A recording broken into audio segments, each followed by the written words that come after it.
केवळ निवडणुकीसाठी लाडकी बहीण योजना, निवडणुका संपल्या तसं अपात्र ठरवणं सुरू आहे। आमदारांच्या निधीतून योजनेसाठी पैसे द्यावे, खासदार संजय राऊत यांनी आता ही टीका केली। खासदार संजय राऊत यांनी लाडकी बहीण योजनेसंदर्भात पुन्हा एकदा सरकारवरती निशाणा साधलाय। केवळ निवडणुकीसाठी लाडकी बहीण योजना असल्याचं राऊतांनी म्हटलंय। लाख लोकांना महिलांना अपात्र केलं आणि त्यांना जे पैसे मिळाले ते पैसे आता त्यांना पुन्हा करावे लागतील।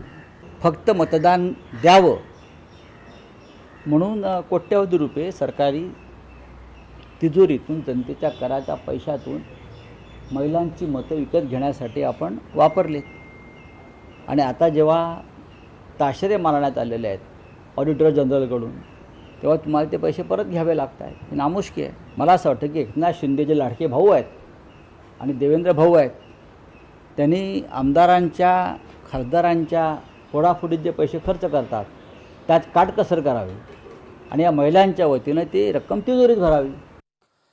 लाडक्या बहिणींना अपात्र ठरवणं म्हणजे गरज सरो वैद्य मरो, जयंत पाटील यांनी ही टीका केली। उद्या आणखी लाडक्या बहिणी अपात्र ठरवतील। योजनेचं आधीच नियोजन केलं असतं तर अशी वेळ आलीच नसती। लाडक्या बहिणींना वगळणं हे आर्थिक संकटाचे द्योतक जयंत पाटील यांनी पुन्हा एकदा महायुतीवर टीका केली।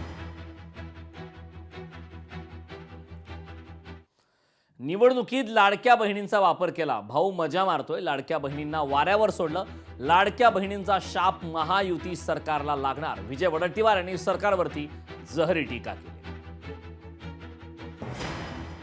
80 लाख महिला ज्या कमी केल्या यांचा अर्थ स्पष्ट आहे की निवडणुकीमध्ये वापर झाला। निवडणूक झाली, महानगरपालिका झाल्या, अर्ध्या जिल्हा परिषदा झाल्या, नगरपरिषदा झाल्या। आता लाडकी बहीण तुझा काय आमचा संबंध, बहीण तिकडे भाऊ इकडे, भाऊ खुर्चीवर बसून मस्त मजा मारतोय, दाबून माल खातोय, महाराष्ट्र लुटतोय, लाडक्या बहिणीला हव्यावर सोडून दिलाय। त्यांचा तडतडाट, त्यांचा शाप या महायुतीच्या सरकारला लागेल। आणि असेच हे तडफडून ज्या महिलांचा श्राप फार मोठा असतो, ज्यावेळेस ती बोटं मोडून मनातून अंतःकरणातून श्राप देते ना, त्यावेळेस यांचा सत्यानाश झाल्याशिवाय राहणार नाही। अशी ती आता गावागावात सत्यानाश करायसाठी यांचा टपलेली आहे। लोकशाही मराठी ऐका, पहा, जागरूक रहा।